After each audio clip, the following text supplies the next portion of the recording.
Okay, let's unpack this.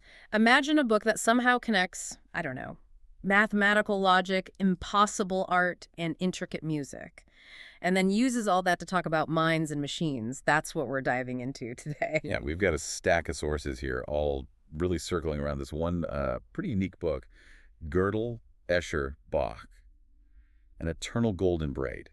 It pulls together these fields that seem totally separate, right? Math, art, music, and finds these, well, deep and surprising links.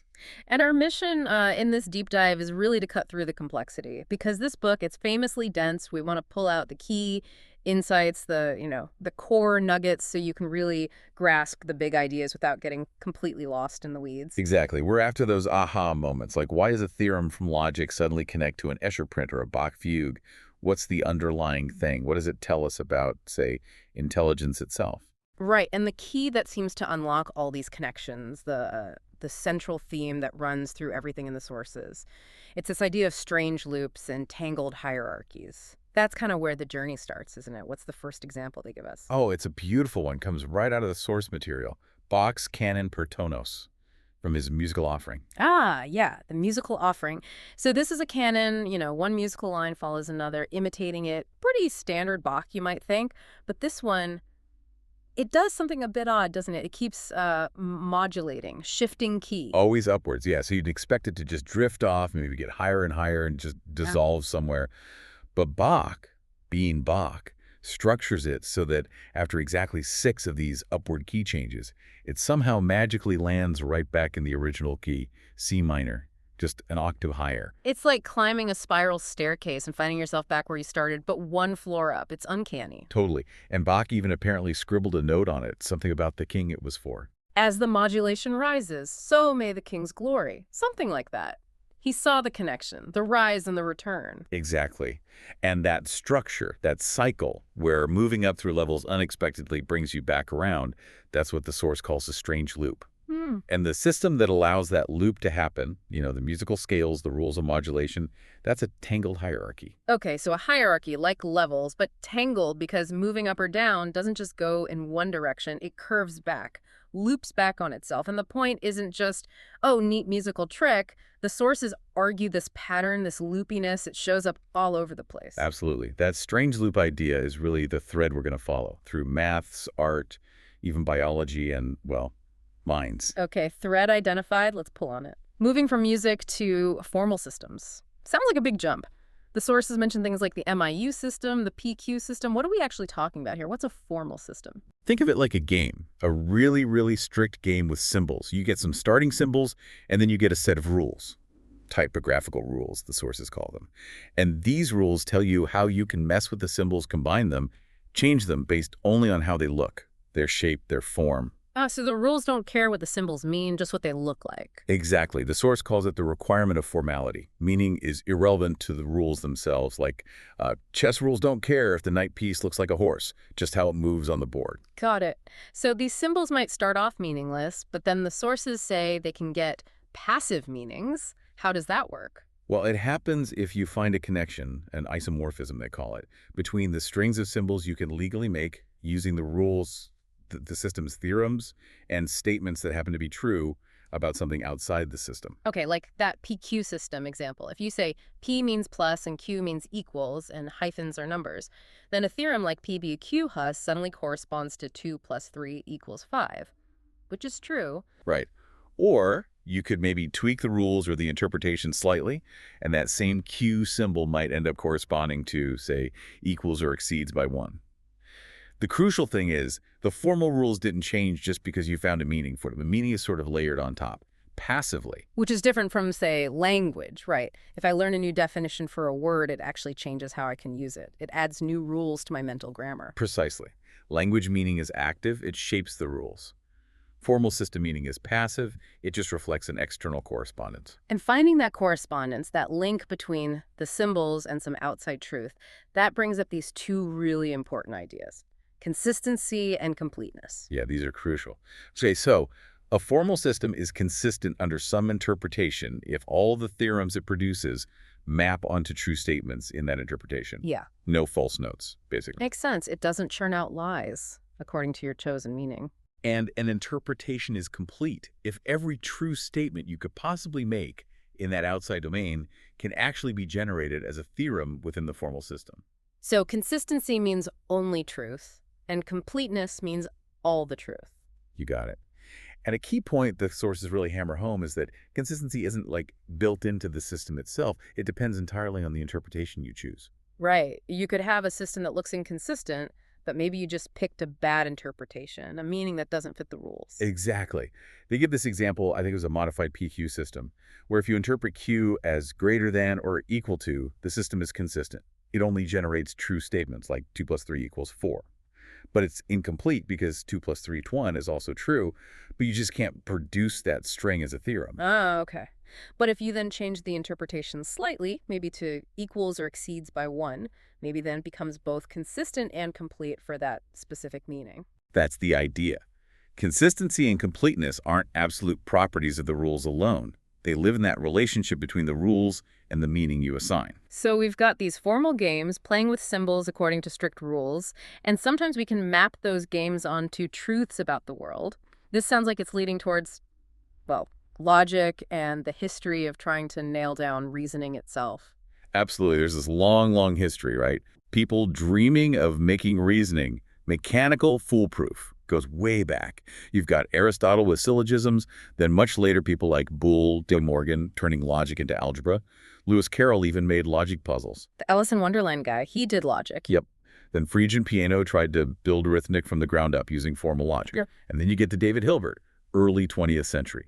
Big ambition. Hilbert wanted to prove that all of mathematics could be based on a solid foundation of axioms, a formal system, and prove that the system was both consistent, no contradictions, and complete. It could prove every mathematical truth. The ultimate formal system. Bulletproof. But around the same time, work in set theory, especially by George Cantor, was uncovering some, well, deeply weird problems. Paradoxes. Ah, yes, the paradoxes. Russell's paradox always comes up here in the sources. It's the classic. Think about sets. Some sets contain themselves, like maybe the set of all abstract concepts. Others don't, like the set of teacups. Russell asks, what about the set of all sets that do not contain themselves? Let's call it R. Is R a member of itself? Uh-oh. If it is a member of itself, then it shouldn't be, because it only contains sets that don't contain themselves. Right. But if it isn't a member of itself, then it fits the definition of the sets that should be in R, so it should be a member of itself. Ow. Exactly. It's a contradiction either way. A logical strange loop right at the heart of set theory. And the sources mention linguistic versions too, like Grelling's paradox. Yeah, similar idea. An adjective is heterological if it doesn't describe itself. Long isn't a long word. Monosyllabic isn't monosyllabic. They're heterological. So the question is the word heterological itself heterological? Oh dear. Same problem. If it is, it isn't. If it isn't, it is. These paradoxes were seriously disturbing. The standard fix people tried was to impose strict levels or hierarchies, like Tarski's theory of types for language. You basically say statements belong to different levels. A statement can talk about things on lower levels, but not about its own level or higher levels. So this statement is false would be illegal because it refers to itself. And Russell's set couldn't exist because defining it involves self-reference across levels. But that was the idea. Yeah. Ban self-reference, kill the paradoxes. Yeah. But as the sources point out, applying this rigidly to just normal, everyday language feels, well, awkward, maybe even wrong. Yeah, the example used is something like, in this book, I criticize the theory of types. That seems like a perfectly fine sentence. But under a strict theory of types, it's meaningless because the sentence, level n, is referring to the book level n plus 1, maybe, which contains it. It just seems too restrictive, banning useful self-reference too. Okay, so paradoxes are lurking, attempts to fix them feel a bit heavy-handed, and meanwhile, Hilbert is still pushing his program, right? To prove math is consistent and complete. Yep, he wanted to prove the consistency of powerful systems like Principia Mathematica, Russell and Whitehead's attempt to ground math and logic, using only very simple, undeniable finitistic methods. Kind of like trying to pull yourself up by your own bootstraps, logically speaking. And then Gödel. Yeah. 1931. Then Gödel. Kurt Gödel drops the bombshell. The paper that just changed the game completely. Fundamentally, his insight, as the sources really emphasize, was finding a way for statements inside a formal system of number theory to actually be about other statements in that same system, even about themselves. How do numbers talk about logic? Through a code, Gödel-numbering. It's ingenious. He basically assigned a unique number, a Gödel number, to every single symbol, every formula or statement, and every sequence of formulas, like a proof, within the formal system. Like giving every possible sentence in the language of arithmetic its own unique ID number. Exactly. Think of it like a giant catalog or like serial numbers. So a statement like 00 gets a number. A statement like, for all x, x plus 1 is not equal to 0 gets a number. Even a whole proof gets a number. Okay, I think I follow. Everything gets a number, so what? So now statements in number theory, which are normally about numbers, can also be interpreted through this coding as being statements about statements of number theory, because those statements have numbers. Whoa, okay, that's clever. It is. Yeah. And then Gödel used this coding to construct a very specific statement within number theory. Let's call it G. This statement G, when you decode it using the Gödel numbering, essentially says, the statement with Gödel number G is not provable within this formal system. Wait, he built the liar paradox. The statement is false, but using arithmetic and provability, this statement is unprovable. Precisely. He smuggled the essence of the Epimenides paradox right into the heart of formal arithmetic, the very system Hilbert hoped was perfectly consistent and complete. Okay, my head hurts again. What was the shattering effect of the statement G? Well, Gödel's first incompleteness theorem, it basically says this. For any formal system strong enough to do basic arithmetic, like Principia Mathematica or standard systems we use, if that system is consistent. If it doesn't prove contradictions. Right. If it's consistent, then the statement G cannot be proven within that system. Why not? Because if G were provable, then the system would be proving the statement, this statement is unprovable. That would mean the system proves both G and implicitly, by the meaning of G, that G is unprovable. That smells like a contradiction, undermining the assumption of consistency. Okay, so G is unprovable from within the system, assuming the system is consistent. But hang on, is G true? That's the brilliant, devastating part. Yeah. If we believe the system is consistent, which we generally do for standard arithmetic, then G must be true. Because? Because G says I am unprovable in this system. And we just reasoned that if the system is consistent, G is indeed unprovable within it. So G states something true about itself and the system. So we have a statement G that is true, but cannot be proven by the formal system itself. Exactly. Which means the system is incomplete. It cannot capture or prove all the mathematical truths that exist, even just within number theory. There are true statements forever beyond its reach. Wow. So much for Hilbert's dream of completeness. Gone. Poof. Ah. And it gets worse for Hilbert's program. Gödel's second incompleteness theorem showed that such a consistent system also cannot prove its own consistency. It can't even prove that it's free from contradictions using its own rules. Nope. To prove a system S is consistent, you need a stronger system, S plus 1. But then S plus 1 can't prove its own consistency, and so on. You can never get that ultimate self-validating certainty Hilbert wanted. The irony, as the source points out, is just thick. The very self-reference they tried to banish to avoid paradoxes became the tool Gödel used to show the inherent limitations of the system. Yeah. The paradox wasn't a flaw to be eliminated. It was a deep truth about the nature of formal systems themselves. It showed number theory isn't this single perfect structure. It's bifurcated, the source says, with standard and non-standard versions possible. Infinitely many, potentially, though P in arithmetic is still the core we usually mean. That's huge. Okay, let's try to pivot from the limits of pure math.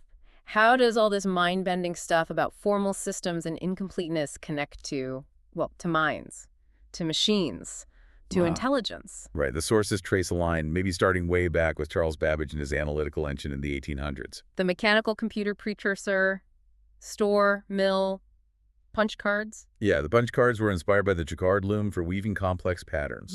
It's kind of cool, that link between textiles and computation. It really is. And Ada Lovelace, Babbage's collaborator. She saw something profound there, didn't she?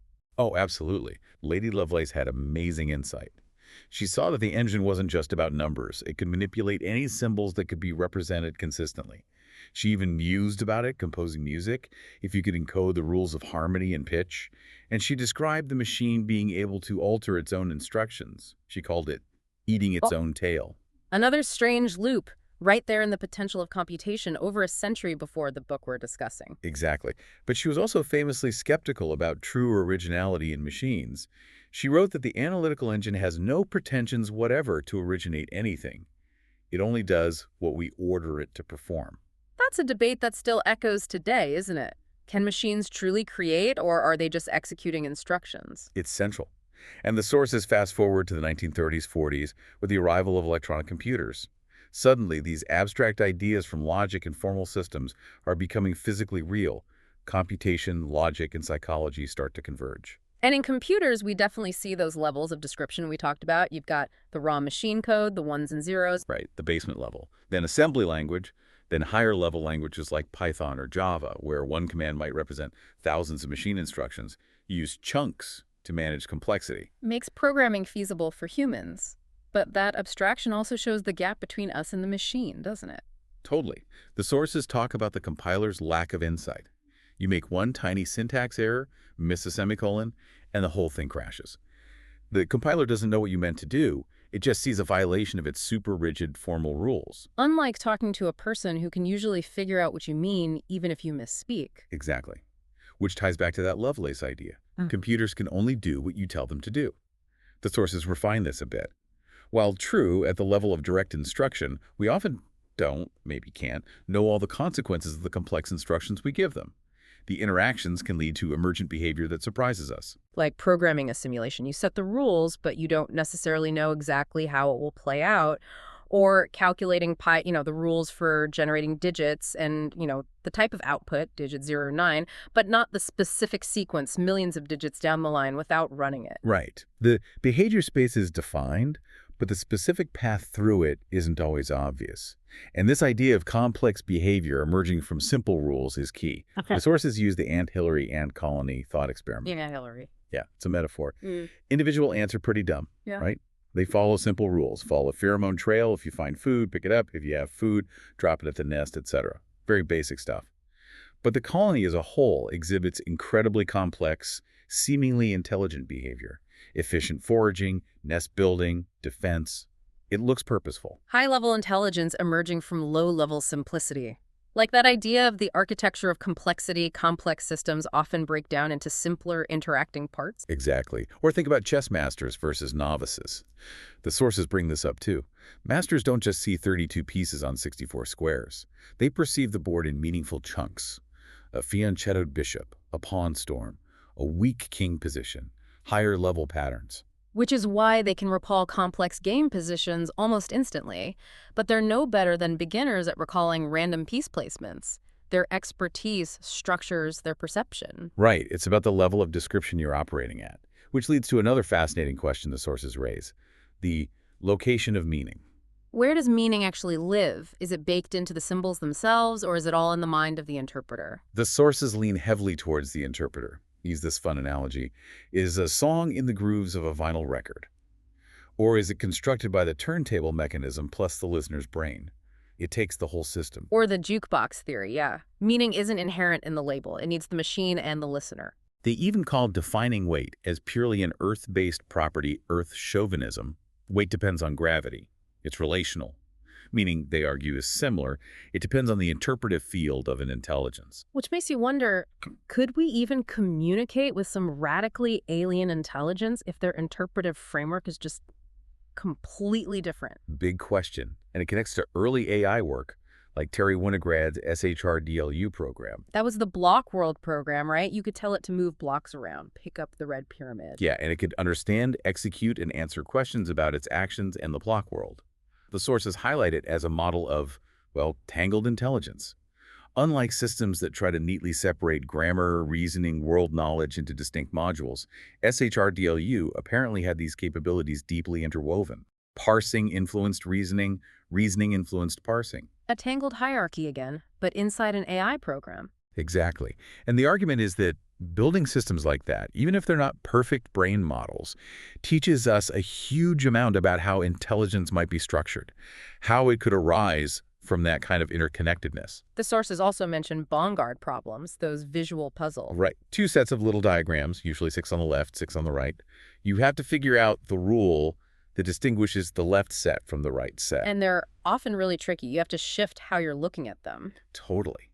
You might need to redescribe the elements, ignore certain features, focus on relationships, maybe even describe the descriptions themselves, create meta-descriptions. It requires flexibility, shifting levels, intuition. Feels very different from just running an algorithm. Kind of like finding a pattern requires a certain sense of aesthetics, simplicity. That comes up later, too. Hmm. But yeah, Bongard problems seem to tap into that flexible, multi-level pattern finding that feels very human. Okay, let's connect back explicitly to Gödel and AI. There was that argument by Lucas. Right, the philosopher J.R. Lucas. He made a famous argument based on Gödel's theorem.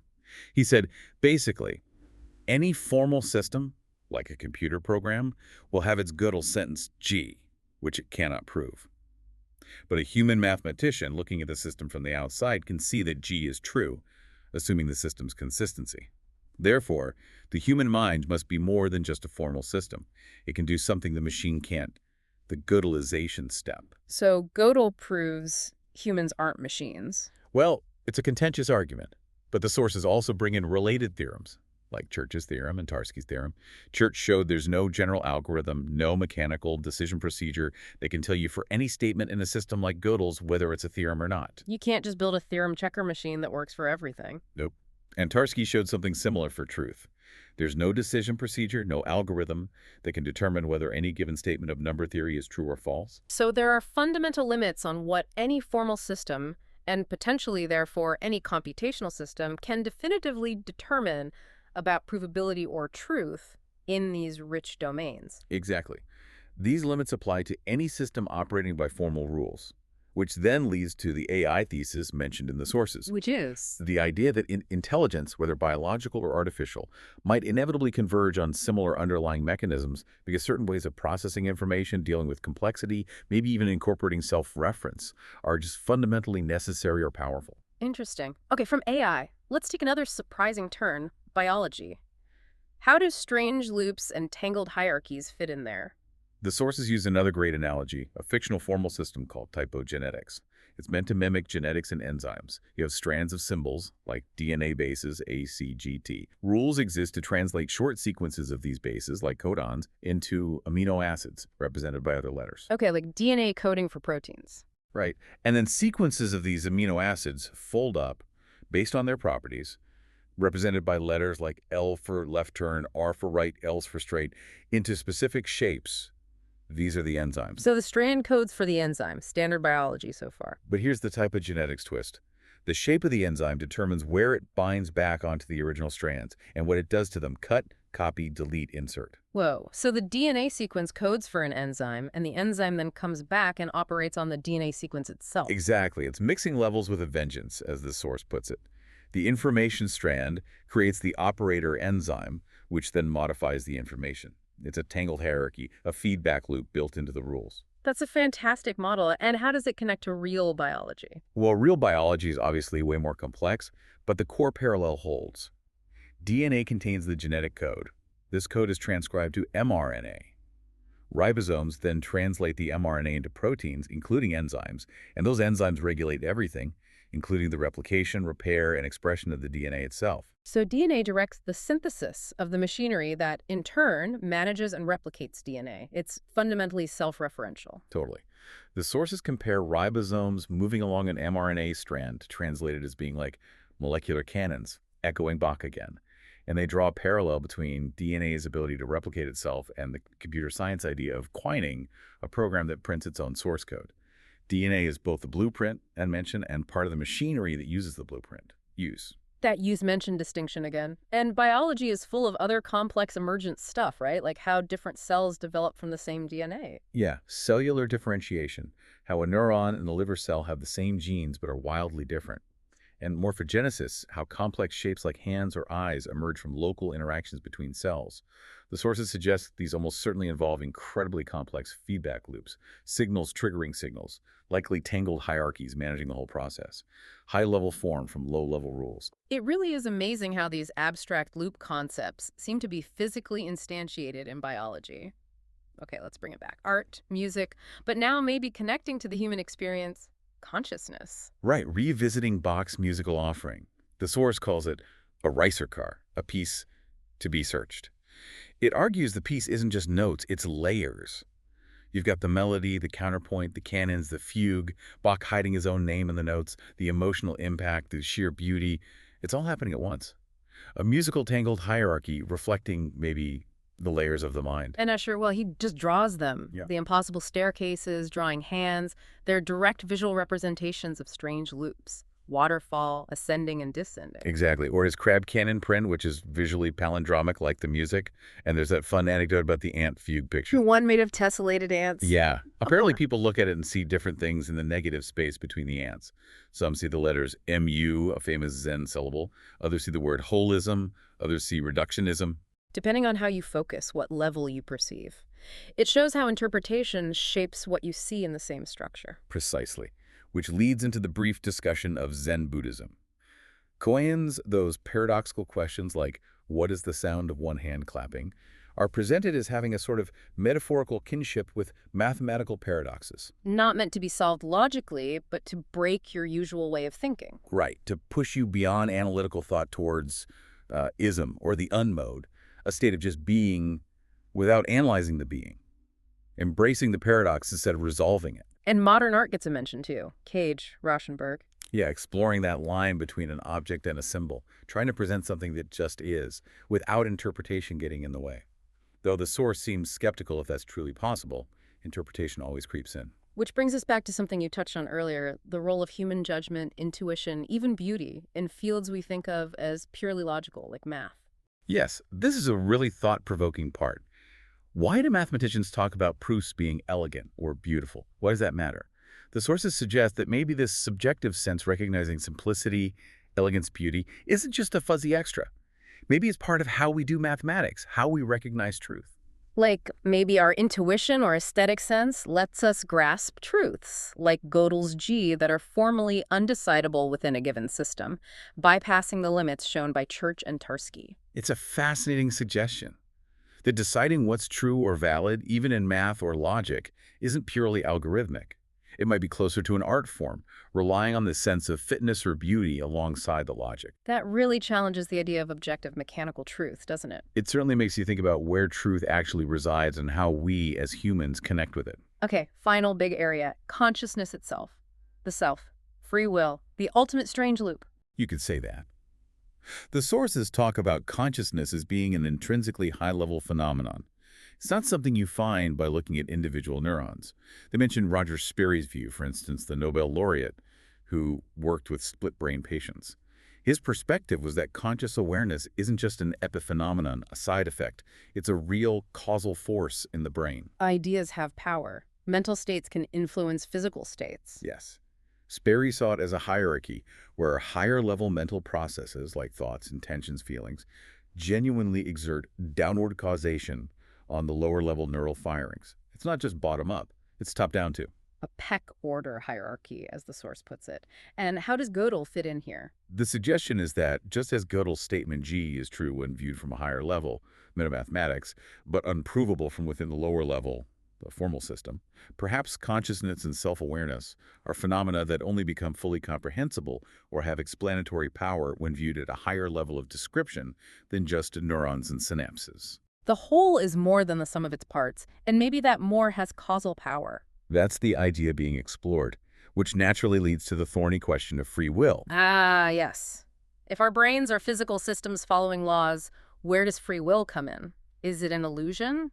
Well, one argument presented is, free will seems impossible unless you somehow designed yourself, which you didn't. Right. The infinite regress problem. But the counter-argument, framed within this strange loop-tangled hierarchy view, is that maybe free will isn't some magical ghost stepping outside the system. Maybe it emerges from the system's very complexity, its multi-level structure, its self-referential loops. So free will could be a property of a sufficiently complex, self-aware system. Maybe even a machine someday. That's the implication explored. The feeling of freedom arises from the way this system is organized. They even include that little dialogue snippet where the characters wonder if they're just reciting lines. Canned remarks, while feeling perfectly free, applying the loop to their own conversation about the loop. Very meta. Extremely. And finally, they touch briefly on superintelligence.